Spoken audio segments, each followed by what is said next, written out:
Hello students. आज हम एक बहुत ही इंटरेस्टिंग टॉपिक के बारे में बात करने वाले हैं। तो अब आपसे मेरा एक सिंपल सवाल है, वीकेंड्स पे मूवी की टिकट्स क्यों महंगी हो जाती हैं और वीकडेज पे सस्ती? पेट्रोल्स के प्राइस कभी ज़्यादा हो जाते हैं, कभी थोड़े कम हो जाते हैं। सब्जी मंडी में कभी टमाटर 100 रुपये किलो और कभी 20 रुपये किलो। क्या कोई इंसान ये सब डिसाइड करता है या फिर मार्केट के पीछे कोई इनविजिबल सिस्टम काम करता है? आइए आज मिलकर इस मिस्ट्री को सॉल्व करते हैं और इकोनॉमिक्स के सबसे पावरफुल कॉन्सेप्ट में को डिस्कस करेंगे, डिमांड और सप्लाई।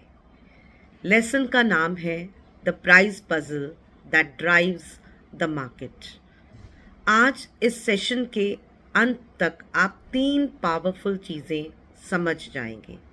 डिमांड क्या होती है, सप्लाई कैसे काम करती है और सबसे इम्पॉर्टेंट, प्राइस कैसे क्या डिसाइड करता है। ट्रस्ट मी, अगर आपने ये चैप्टर समझ लिया तो लाइफ में 50% जो प्राइस चेंजेस आप देखते हैं उनको आप खुद ही प्रिडिक्ट कर पाएंगे। चलिए एक रियल लाइफ सिचुएशन में चलते हैं। वीकेंड पर सिनेमा हॉल्स फुल होते हैं, पर वीकडेज पे सीट्स आधी तो खाली ही होती हैं। तो क्या थिएटर क्या करता है? वीकडेज पर प्राइस कम रखता है, पर वीकेंड पे प्राइस राइज हो जाता है। वो ऐसा क्यों करता है? क्योंकि ज़्यादा लोग मूवीज़ देखना चाहते हैं, डिमांड बढ़ जाती है, बट सीट्स जो हैं सिनेमा हॉल की वो लिमिटेड है। तो ये एक प्रिडिक्टेबल प्राइस राइज है। सिंपल लैंग्वेज में डिमांड वो होती है जो लोग खरीदना चाहते हैं प्लस उसको अफोर्ड कर सकते हैं। तो डिमांड का मतलब है लोग क्या खरीदना चाहते हैं और उसको अफोर्ड कर सकते हैं। On the other hand supply का मतलब होता है सेलर्स कितना बेचने को रेडी हैं। Supply, again I am telling, supply sellers कितना बेचने को रेडी हैं, और जब ये दोनों मिल जाते हैं तब डिसाइड होता है कि किसी कमोडिटी का प्राइस क्या होगा, किसी सामान का प्राइस क्या होगा। Price as a signal. अब एक इंटरेस्टिंग बात को समझते हैं। प्राइस सिर्फ नंबर नहीं होता, प्राइस एक सिग्नल होता है फॉर बायर्स। जब प्राइस बढ़ता है तो लोग सोचते हैं अरे रुक जाओ, महंगा है, बाद में खरीदेंगे। और जब प्राइस गिर जाता है, अरे सस्ता हो गया, लोग ज़्यादा खरीदने लगते हैं। बिकॉज बायर्स जो है वो हमेशा सेटिस्फैक्शन, ज़्यादा से ज़्यादा सेटिस्फैक्शन ढूंढते हैं, और सेलर्स का मेन मोटिव प्रॉफिट बनाना होता है। सो जब प्राइस बढ़ता है तो सेलर सोचता है प्रॉफिट मिलेगा, तो वो और ज़्यादा प्रोड्यूस करने लगता है। और जब प्राइस गिरता है तो सेलर क्या करता है, ये सोचता है कि लॉस हो जाएगा और वो कम सप्लाई करता है, क्योंकि सेलर का मेन मोटिव होता है प्रॉफिट बनाना। यानी किसी बॉस के बिना, किसी भी कंट्रोल के बिना मार्केट खुद ही एडजस्ट हो जाती है। इसको कहते हैं invisible coordination of the market. Now we would discuss the reasons for the price change. अब ये एक बहुत इंपॉर्टेंट क्वेश्चन है। फर्स्ट रीज़न है change in cost of production. अगर फ्यूल महंगा हो जाएगा तो ट्रांसपोर्ट महंगी हो जाएगी, सब चीज़ें महंगी बिकेंगी, so this would affect the supply. अगर सेकंड फैक्टर है चेंज इन इनकम्स। अगर लोग ज़्यादा कमाएंगे तो ज़्यादा डिमांड करेंगे, डिमांड बढ़ जाएगी।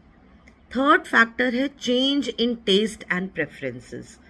तो सपोजिंग एक नया शो लॉन्च हुआ या उसकी ऐड किसी सेलिब्रिटी ने करी, तो नेक्स्ट डे वो बहुत पॉपुलर हो जाएगा, उसकी डिमांड इंक्रीज हो जाएगी, there will be a demand blast, एक नया फैशन ट्रेंड करने लगेगा और लोग उसकी डिमांड ज़्यादा करेंगे. This means change in taste and preferences would affect the demand. Then the fourth factor is change in expectation. अगर हम एक्सपेक्ट कर रहे हैं कि आने वाले टाइम पे फ्यूल के दाम बढ़ जाएंगे या किसी भी चीज़ के दाम बढ़ जाएंगे तो हम उसको ज़्यादा स्टोर करने लगते हैं. और अगर हमें लगता है कि किसी चीज़ के दाम घटने वाले हैं तो हम उस चीज़ को नहीं लेते, रुक जाते हैं. Then the fifth factor is change in the number of buyers and sellers. ज़्यादा buyers मतलब ज़्यादा डिमांड, ज़्यादा sellers मतलब सप्लाई ज़्यादा हो जाना. Now both of this would affect both the demand and the supply. Now ये एक important question है, अब एग्ज़ाम में आएगा, 5 पॉइंट्स है, कैसे याद करें. Let's learn a word. पिपनी. पिपनी जैसे बच्चे पिपनी बजाते हैं ना, छोटी सी ट्रम्पेट होती है जो बच्चे खेलते हैं, उससे वो बजाते हैं, तो वो वर्ड हम याद कर लेते हैं, पिपनी. पी से हो गया production. So first point is change in cost of production.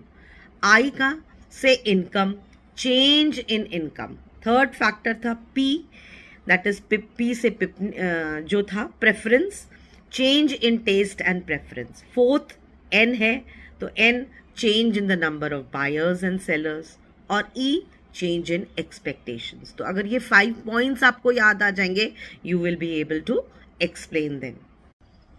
Now we come to what is demand. अब चलिए डिमांड को प्रॉपरली समझते हैं. डिमांड सिर्फ चाह नहीं होती. डिमांड का मतलब होता है desire plus the ability to pay. मतलब हम किसी चीज़ को चाहते हैं खरीदना और हमारे पास पेइंग कैपेसिटी भी हो, तभी वो डिमांड मानी जाएगी. अगर आप फरारी लेना चाहते हैं, डिज़ायर तो है पर आप अफोर्ड नहीं कर सकते, तो वो डिमांड नहीं कहलाएगी. चलो एक और चीज़ समझते हैं. चिप्स महंगे हो गए तो आप क्या करोगे. बस टिकट्स सस्ती हो गई तो आप क्या करोगे, ज़्यादा खरीदोगे. चिप्स महंगे हो गए थे तो आप उनको कम खरीदोगे. सो इकोनॉमिक्स इसी पैटर्न को स्टडी करती है और यही से आता है law of demand. Law of demand. अब आती है इकोनॉमिक्स का एक golden rule, law of demand. Price बढ़ता है तो डिमांड गिर जाती है, और प्राइस अगर गिर जाता है तो डिमांड इंक्रीज हो जाती है. पर सिर्फ रटना मत, समझना. इसके 2 रीजंस होते हैं. फर्स्ट रीजन है सब्स्टिट्यूशन इफेक्ट. इमेजिन करो बटर का प्राइस बढ़ गया तो आप क्या करोगे, उसकी जगह मार्गरीन ले लोगे. मार्गरीन लो फैट बटर होता है, आप उसको खरीदोगे, यानी आप चीपर ऑल्टरनेटिव को खरीदोगे. सेकेंड रीज़न है इनकम इफेक्ट. सेम चीज़ जो बाज़ार में पहले सस्ती थी अब महंगी हो गई. अब आप क्या करोगे, आपको लगेगा कि आपकी परचेजिंग पावर कम हो गई है, तो आप उसको कम खरीदोगे. सिंपल है कि हमारे ऊपर प्रेशर आ जाता है जब किसी चीज़ का प्राइस बढ़ता है तो हम उसको कम खरीदने लगते हैं. चलो एक एग्जाम्पल लेती हूँ मैं. गर्मी में आइसक्रीम का कॉस्ट 20 रुपये था. मैं तो रोज़ खाती थी, मुझे बहुत अच्छा लगता था, पर सडनली उसका कॉस्ट हो गया 50 रुपीज़. तो आप क्या करोगे, कभी कभी खाओगे. लॉ ऑफ डिमांड हमें हेल्प करता है कि हम प्रिडिक्ट करें कि बायर्स इस प्राइस रेंज को कैसे लेंगे. सो क्लास इमेजिन करो कि गर्मियां हैं, आप बाहर निकले हो, आपका आइसक्रीम खाने का मन कर रहा है. आइसक्रीम 20 रुपए की है, तो आप क्या करोगे, ऑब्वियसली 1 खा लोगे या 2 खा लोगे. लेकिन अगर वही आइसक्रीम 80 रुपीज़ की हो जाए तो आप क्या करोगे? या तो कभी कभी खाओगे या कोई चीपर ऑप्शन ढूंढोगे, क्योंकि आइसक्रीम महंगी हो गई है। यही है लॉ ऑफ डिमांड का मैजिक। लॉ ऑफ डिमांड कहता है जब प्राइस बढ़ जाता है तो डिमांड कम हो जाती है, और जब प्राइस कम हो जाता है तो डिमांड बढ़ जाती है। रियल लाइफ एग्जाम्पल्स लेते हैं, जैसे अगर सपोजिंग बस टिकट या ट्रेन टिकट्स या एयर टिकट्स महंगी हो गई तो आप कम जाओगे, पर अगर वो सस्ती हो जाएंगी तो आप सोचोगे कि कहीं घूम आते हैं, एयर टिकट सस्ती हैं, खर्चा कम हो जाएगा, तो डिमांड इंक्रीज हो जाती है। अब अगर एक वीडियो गेम है, जब वो नया नया आता है तो वो बहुत एक्सपेंसिव होता है, बहुत कम लोग उसे खरीदते हैं, पर धीरे धीरे उसका प्राइस जो है वो कम हो जाता है। लोग ज़्यादा खरीदते हैं, जो खेलना चाहते हैं ज़्यादा लोग उस गेम को खरीदते हैं। तो स्टूडेंट्स, अब मुझे आप बताओ, अगर पिज़्ज़ा का प्राइस डबल हो जाए तो आप क्या करोगे? या तो कभी कभी खाओगे या उसको खाना बंद कर दोगे। That is law of demand. So remember class, price जो है और जो डिमांड है उन दोनों का रिलेशन इनवर्स होता है, मतलब उल्टा। प्राइस ऊपर तो डिमांड नीचे, और अगर प्राइस नीचे है तो डिमांड ऊपर चली जाएगी। तो यही हम अपनी डेली लाइफ में ये सारी चीज़ें एक्सपीरियंस करते रहते हैं। डिमांड कर्व, अब ये एक बहुत ही इम्पॉर्टेंट क्वेश्चन है, ग्राफ को समझना है। डिमांड कर्व होता क्या है? ये एक ऐसा ग्राफ होता है जिसमें प्राइस और क्वांटिटी डिमांडेड का रिलेशन होता है। प्राइस जो होती है हमारी वर्टिकल एक्सिस पे होती है, और जो क्वांटिटी है that is depicted on the horizontal axis, उसको हम एक्स एक्सिस भी कहते हैं। डिमांड और कर्व का शेप कैसा होता है? इट इज डाउनवर्ड स्लोपिंग, यानी प्राइस कम तो डिमांड ज़्यादा, प्राइस ज़्यादा तो डिमांड कम हो जाती है। Now we will talk about shift in demand. अब एक ट्विस्ट है, कभी कभी प्राइस तो सेम ही होता है पर फिर भी डिमांड बढ़ जाती है। अगर डिमांड बढ़ जाती है तो जो कर्व है, आप देखिए ध्यान से, जो ग्राफ दिया हुआ है आपके स्लाइड पर, जो ओरिजिनल लाइन है वो सेंटर लाइन है, जो ओरिजिनल डिमांड दिखा रही है, वो सडनली शिफ्ट हो जाएगी टुवर्ड्स द राइट। तो वो राइट में शिफ्ट हो रही है। At every price consumer wants to buy more than before. और अगर ये जो लाइन है ये शिफ्ट हो जाती है towards the left, that means at every price consumer wants to buy less than before. चलिए एक एग्जाम्पल से समझते हैं। सडनली लोग हेल्थ कॉन्शियस हो जाते हैं, अब सब लोग जूस पीना चाहते हैं तो जूस की डिमांड बढ़ जाएगी, तो ग्राफ शिफ्ट हो जाएगा even without any change in price. Factors affecting demand. जब डिमांड शिफ्ट होती है इसके 5 मेन रीजंस हैं। फर्स्ट रीजन है इनकम। जब आपके पास ज़्यादा पैसे होते हैं तो आप ज़्यादा शॉपिंग करते हो। Taste, trends change, demand change. Price of related goods, सब इसके 2 पॉइंट्स हैं। सब्स्टिट्यूट्स, जैसे आप पहले कॉफ़ी बहुत पीते थे पर सडनली कॉफ़ी बहुत महंगी हो गई तो you will to take the substitute, आप शायद चाय पीना चालू कर दें। Then compliments. अब कॉम्प्लीमेंट्स मतलब वो होता है जब गुड्स जिनको आप इकट्ठा लेते हो, जैसे आप स्मार्टफोन लेते हो तो आपको मोबाइल डाटा भी चाहिए होता है। तो अगर सपोजिंग स्मार्टफोन का प्राइस गिर जाए तो पीपल ज़्यादा स्मार्टफोन्स खरीदेंगे।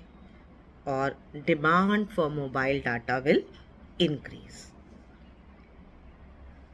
फोर्थ फैक्टर है पॉपुलेशन, ज़्यादा लोग तो ज़्यादा डिमांड।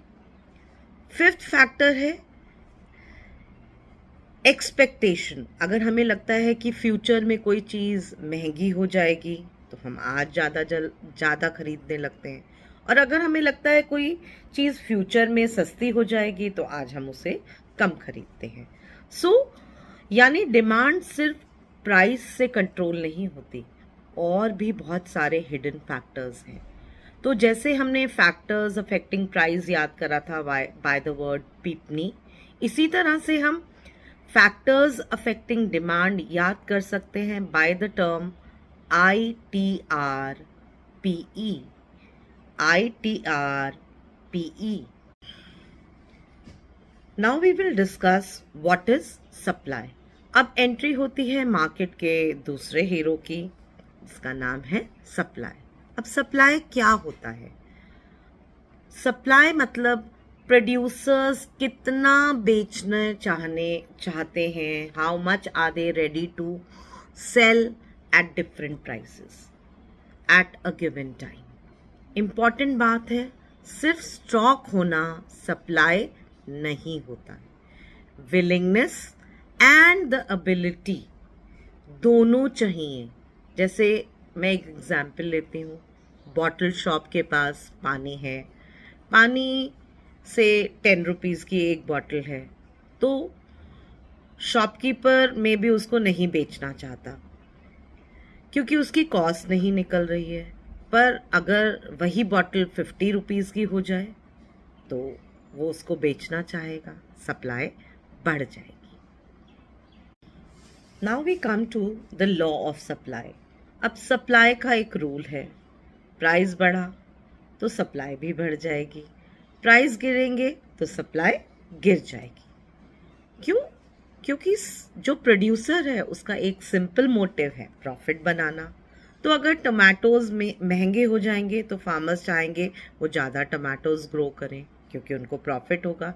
इसी तरह से अगर कोई पर्टिकुलर क्राफ्ट पीस बहुत ट्रेंड में आ जाए तो क्राफ्ट्समैन उसे ज़्यादा बनाएगा क्योंकि वो चाहता है कि उसके प्रॉफिट्स इंक्रीज हों। पर इसकी एक लिमिटेशन है, सप्लाई इंस्टेंटली नहीं बढ़ाई जा सकती है, टाइम लगता है।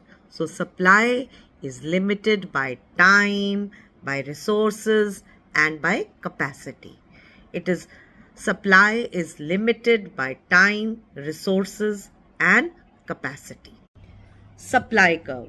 अब सप्लाई कर्व का जो ग्राफ है उसको देखो तो जो प्राइस होता है that is on the vertical axis. Vertical axis is this axis, इसको हम वाई एक्सिस कहते हैं, और जो क्वांटिटी होती है that is shown on the horizontal axis, that is the x axis.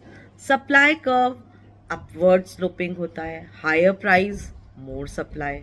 Difference याद रखो, प्राइस चेंज तो there will be a movement on the curve, people will buy more if the prices fall. और other factors पे भी supply सर्व होती है, depend होती है, तो then also there will be a shift on the curve.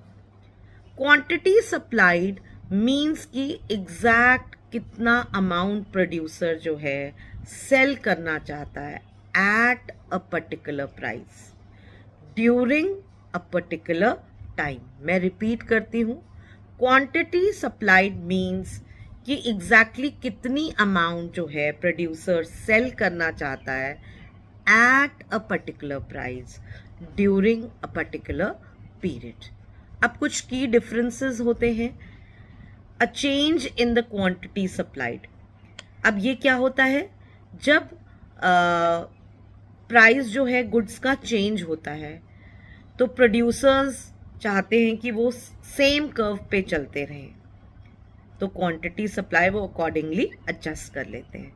इसी तरह से चेंज इन सप्लाई, अब ये कब होता है, जब किसी कमोडिटी का प्राइस बढ़ जाता है। फॉर एग्जांपल अगर ब्रेड का प्राइस सडनली राइज हो गया तो बेकर्स चाहेंगे कि हम ज़्यादा ब्रेड्स को बेक करें क्योंकि they will get more profit, तो quantity supplied will increase. Now we come to the change or the shift in supply. अभी वो सेम कॉन्सेप्ट है जैसे डिमांड का था, इसी तरह से सप्लाई का भी सेम कॉन्सेप्ट है. सप्लाई भी शिफ्ट होती है.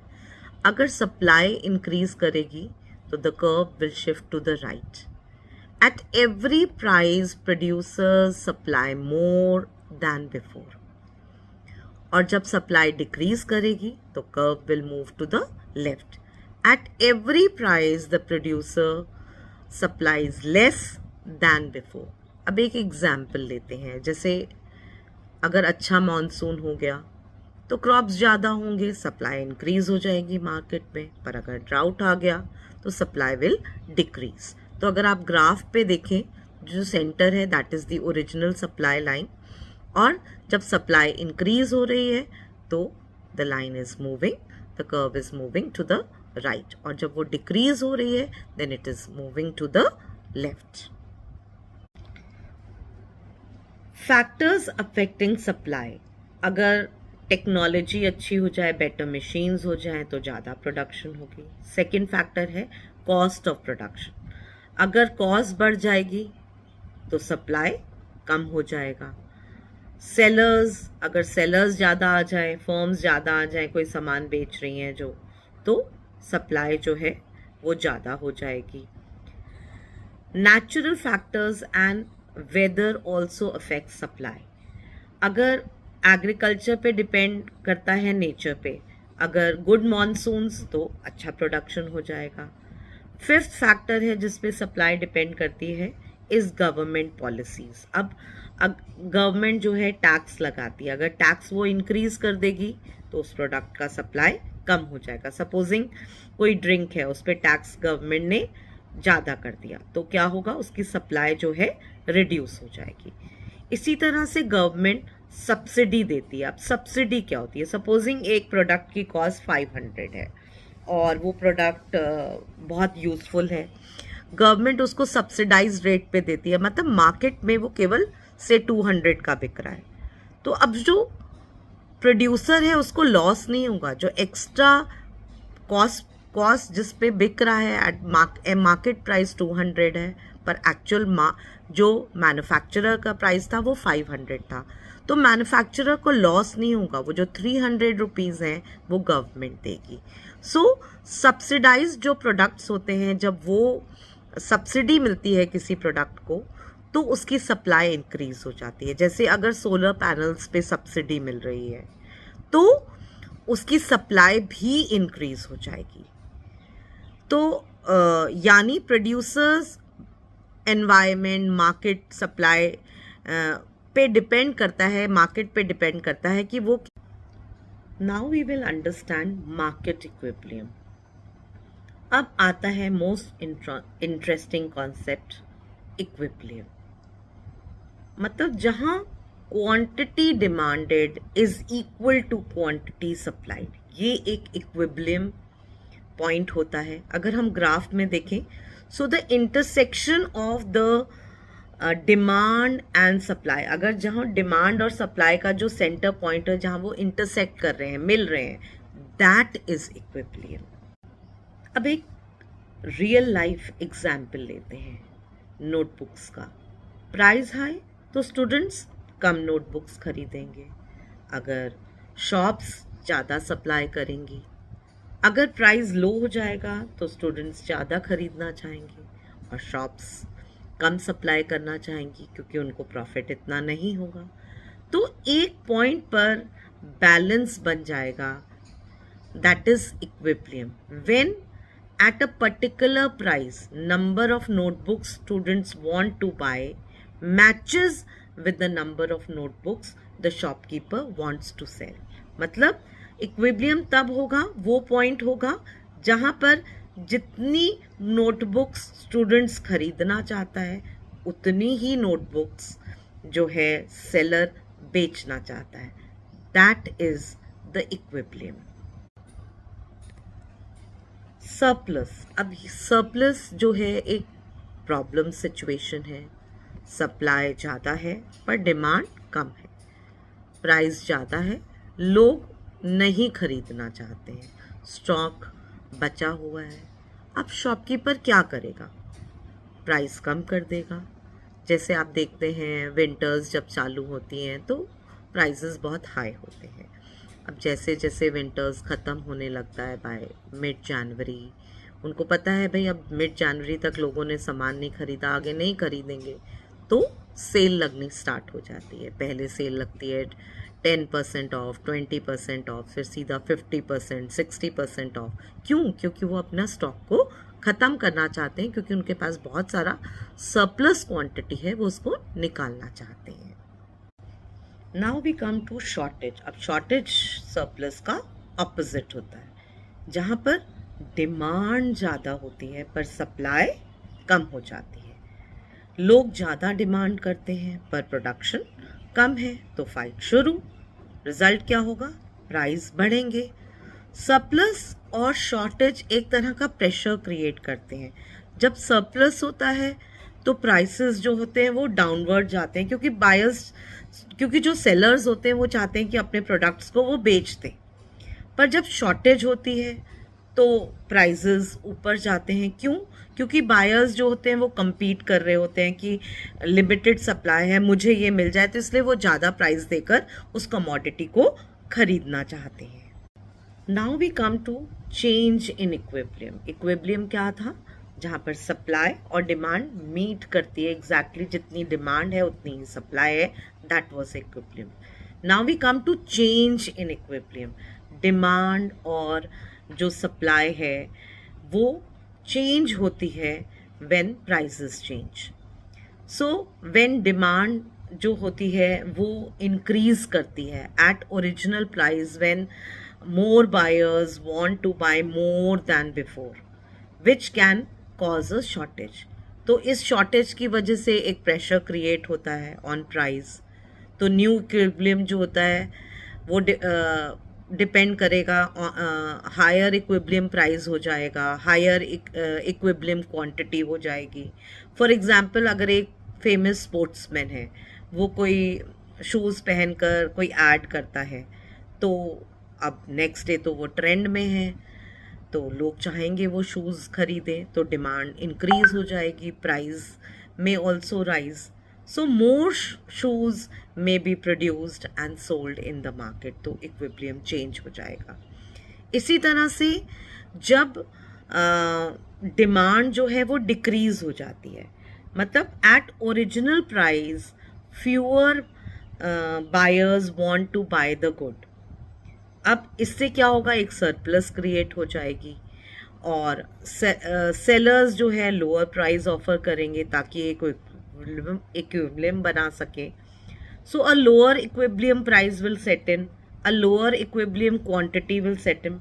For example, if a new type of earphone has become very popular, so demand for the older version of the जो ईयरफोन ट्रेंड कर रहा था वो फॉल हो जाएगी, leading to the price cut and reduce production of the earlier earphone. So that means जब supply increase होगी तो प्राइस विल गो डाउन।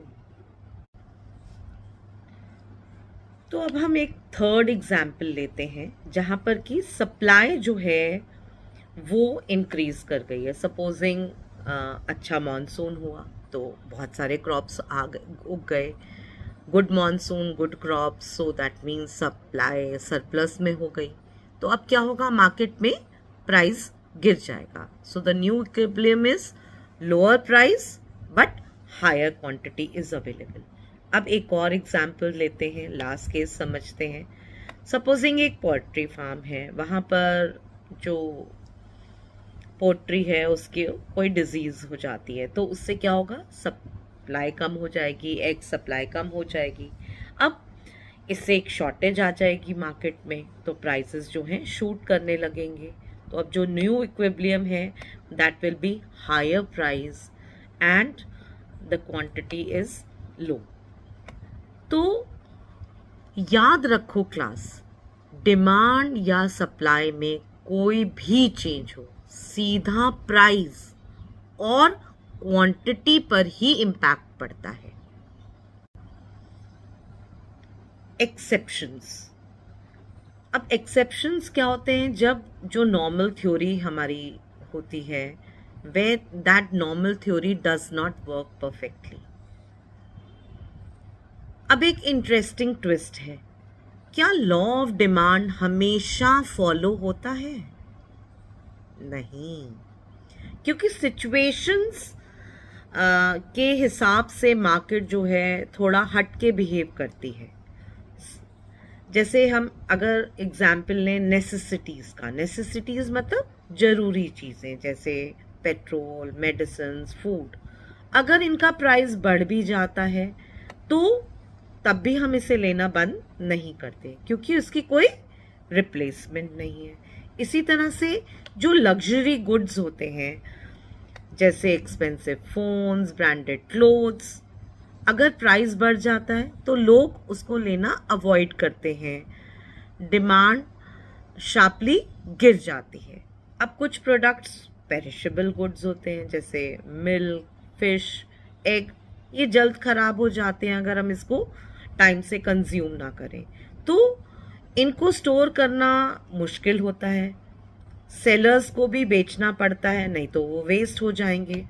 सो इसलिए कभी कभी इवनिंग में इन प्रोडक्ट्स के प्राइस गिर जाते हैं। जैसे बेकरी शॉप है, वो दिन भर प्रोडक्ट्स को जो है एक केक को सपोज 500 रुपीज़ में बेच रही है, बट शाम को 8 बजे 9 बजे के बाद वो कहती है कि all products are at sale price, और केक जो 500 का मिल रहा था वो 300 का मिलने लगता है। इसी तरह अगर हम सब्जियों की बात करें तो दिन में केले महंगे मिलते हैं पर शाम को 8-9 बजे के पास उसका प्राइस गिर जाता है क्योंकि जो वेंडर होता है वो चाहता है कि उस प्रोडक्ट को बेच दूं, नहीं तो वो खराब हो जाएगा। अब हम एक्सेप्शंस के बारे में बात करते हैं। अब आता है एक साइकोलॉजिकल फैक्टर जो है एक्सेप्शंस। लोग फ्यूचर के हिसाब से आज का डिसीजन लेते हैं। अगर हम डिमांड साइड में देखें तो अगर लोग सोचते हैं कि प्राइस बढ़ेगा, अभी ज़्यादा नहीं खरीदते, इसलिए जैसे गैस सिलेंडर महंगा होने वाला है तो लोग अभी रिफिल करा लेंगे। अगर वो सोचते हैं कि प्राइस गिरने वाला है तो वो वेट करेंगे क्योंकि उनको लगता है प्राइस फ्यूचर में कम हो जाएगा तो वो फ्यूचर में गैस सिलेंडर को फिल कराएंगे। अब हम आते हैं सप्लाई साइड की तरफ। अगर सेलर्स एक्सपेक्ट करते हैं कि प्राइस बढ़ेगा तो वो स्टॉक होल्ड कर लेंगे, सप्लाई कम कर देंगे। अगर प्राइस गिरता है तो जल्दी बेच देंगे। Price control. अब गवर्नमेंट जो है जब उसकी एंट्री होती है प्राइस कंट्रोल करने के लिए तो कभी कभी गवर्नमेंट भी प्राइस कंट्रोल करती है। वो सीलिंग लगाती है, मतलब मैक्सिमम प्राइस सेट करती है किसी चीज़ के लिए। सेलर्स उसे ज़्यादा चार्ज नहीं कर सकते हैं। फॉर एग्ज़ाम्पल जो है गवर्नमेंट किस पे प्राइस सीलिंग लगाती है? मेडिसिन्स पे, रेंट पर, पब्लिक ट्रांसपोर्ट पर। तो अब अगर सीलिंग इक्विलिब्रियम से नीचे हो जाती है तो डिमांड तो इंक्रीज हो जाता है पर सप्लाई डिक्रीज हो जाती है। तो गवर्नमेंट की तो गुड इंटेंशन थी सीलिंग लगाने से, बट बिकॉज सप्लाई कम हो रही है तो प्रॉब्लम क्रिएट हो जाती है। Shortage in the market. चलिए एक इसको एग्जाम्पल से समझते हैं। कुकिंग ऑयल का प्राइस 200 रुपीज़ पर लीटर है। गवर्नमेंट ने इस पे सीलिंग लगा दी, अब उसका प्राइस सेट हो गया एज 150 पर लीटर। तो इसका रिजल्ट क्या होगा कि लोग ज़्यादा खरीदना चाहेंगे पर सेलर्स कम बेचना चाहेंगे। So there will not be enough oil for everyone. इसके कॉन्सिक्वेंसेस क्या होंगे, रिजल्ट्स क्या होंगे? लॉन्ग क्यूज में लगकर लोग सामान खरीदना चाहेंगे। गवर्नमेंट राशनिंग करेगी, मतलब फिक्स करेगी कि एक इंसान इतने इस चीज़ को इससे ज़्यादा नहीं कर सकता। फिर पुअर क्वांटिटीज़ अवेलेबल होंगी या रिड्यूस सर्विसेज अवेलेबल होंगी, तो सेलर्स नहीं चाहते हैं उनको लॉस हो। तो अब चीप चीज़ तो मिल रही है पर वो अवेलेबल ही नहीं है लोगों के लिए। अब आती है एक डेंजरस सिचुएशन की बारी, black market. That means illegal selling of products at a higher price. Illegally products sell हो रहे हैं और बहुत हाई प्राइस पे सेल होते हैं, then it is black market. अब क्या होता है, ब्लैक मार्केट में शॉर्टेज क्रिएट हो जाती है। कुछ लोग एक्स्ट्रा पैसा देकर सामान खरीदना चाहते हैं और कुछ लोग सेलर्स जो हैं वो सीक्रेटली महंगा सामान बेच रहे हैं। अब प्रॉब्लम क्या होता है, इससे करप्शन हो जाता है, होर्डिंग हो जाती है। मतलब होर्डिंग का मतलब when people may buy more than what they need, because उनको फियर होता है कि वो जो चीज़ है वो फ्यूचर में अवेलेबल नहीं हो गई। तो और थर्ड सिचुएशन होती है, थर्ड प्रॉब्लम होती है अनफेयर डिस्ट्रीब्यूशन ऑफ गुड्स। अब इससे क्या होता है, जो गुड्स जिस जनों को उस गुड की ज़रूरत है वो उस गुड को नहीं पा पाता बिकॉज ऑफ ब्लैक मार्केट, तो that also creates a problem. अब एक एडवांस कॉन्सेप्ट को डिस्कस करते हैं। कभी कभी मार्केट खुद बेस्ट डिसीजन नहीं ले पाती, इसको कहते हैं market failure.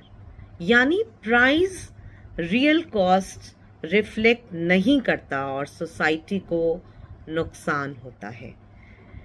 As a result too much और too little of something may be produced और कंज्यूम्ड।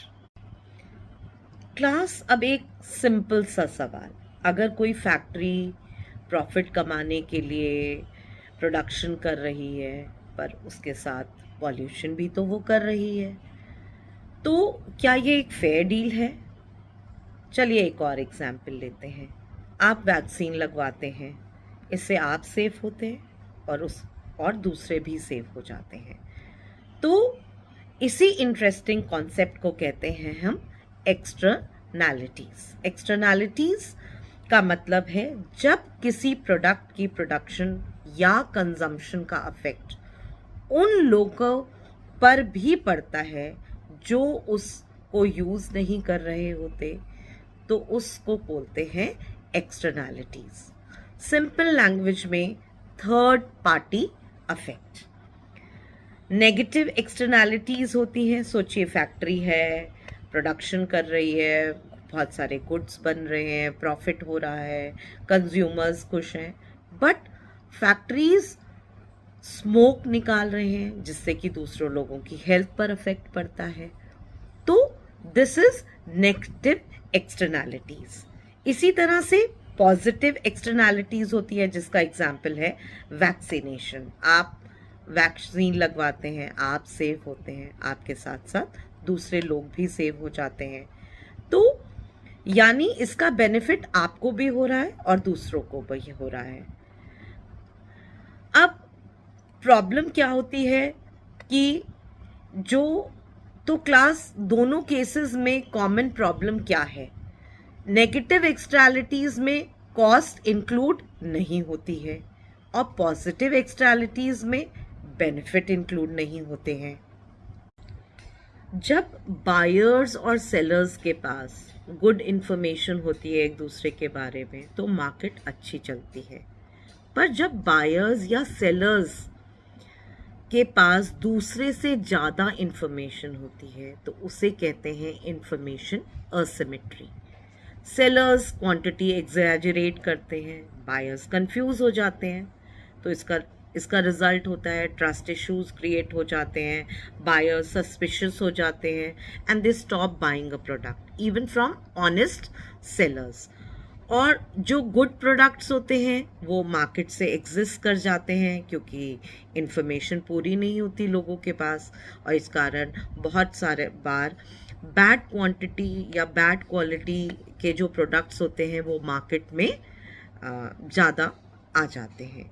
गवर्नमेंट और ऑर्गेनाइजेशन इस चीज़ को कंट्रोल करने के लिए, इस प्रॉब्लम को सॉल्व करने के लिए कुछ रूल्स बनाती है, जैसे प्रोडक्ट्स पे लेबल्स होते हैं जो इन्फॉर्मेशन हमें देते हैं। सेफ्टी स्टैंडर्ड सेट करती है गवर्नमेंट। कंज्यूमर प्रोटेक्शन लॉज होते हैं। क्लास सोचो, आप रात को रोड पर चल रहे हो और स्ट्रीट लाइट्स जल रही हैं। क्या आपने कभी सोचा है कि तुमने उस लाइट्स के लिए पैसे दिए हैं, टैक्स भरा है या नहीं?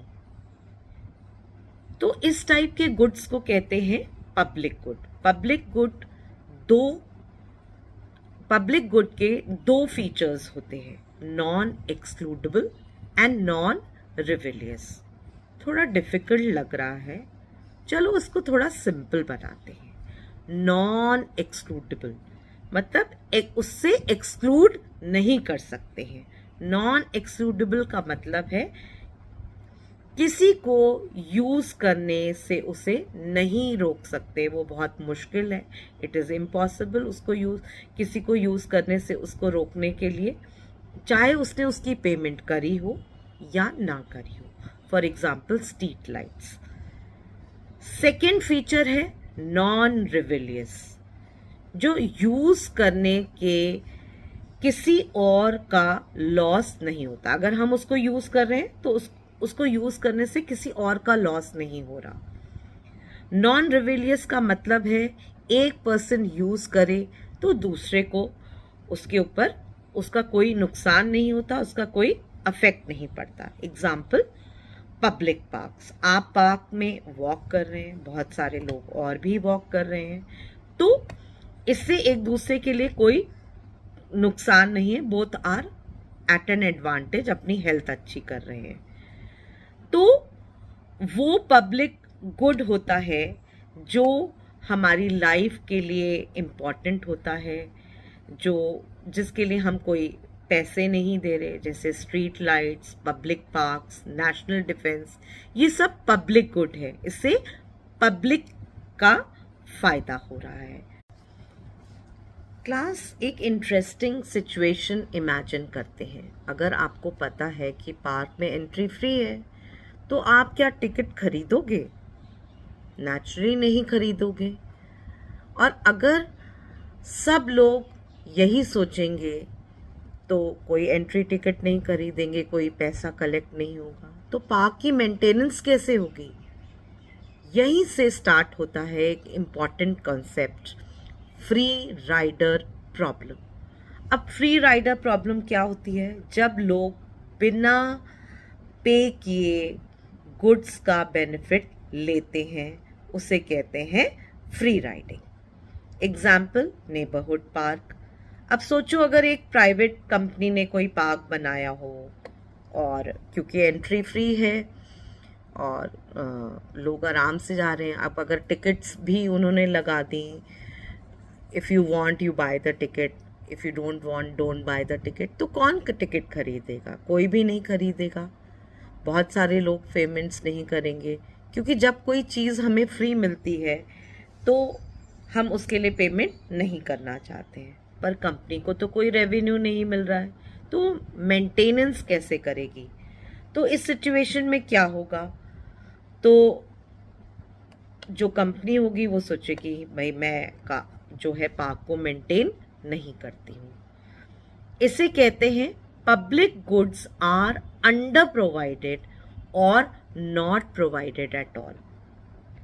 इसे हम मार्केट फेलियर भी कह सकते हैं। क्लास, यहाँ सबसे इम्पॉर्टेंट कॉन्सेप्ट आता है, मार्केट सिस्टम तब तक काम करती है जब तक लोग पेमेंट करते हैं, लेकिन यहाँ लोग बिना किसी पेमेंट के बेनिफिट ले रहे हैं, प्राइस फेल हो रहा है, तो इसे कहते हैं मार्केट फेलियर। मार्केट सोसाइटी की नीड्स को मीट नहीं कर पाता, क्योंकि पेमेंट एनफोर्स ही नहीं हो रहा, कोई पेमेंट ही नहीं कर रहा। तो क्लास, अगर आप यहाँ तक समझ गए हैं तो आप मार्केट को डिकोड करना सीख गए होंगे। नेक्स्ट टाइम जब प्राइस चेंज होगा, आप कंफ्यूज नहीं होंगे। आप रीज़न को आइडेंटिफाई कर पाएंगे कि क्यों प्राइस चेंज हुआ है।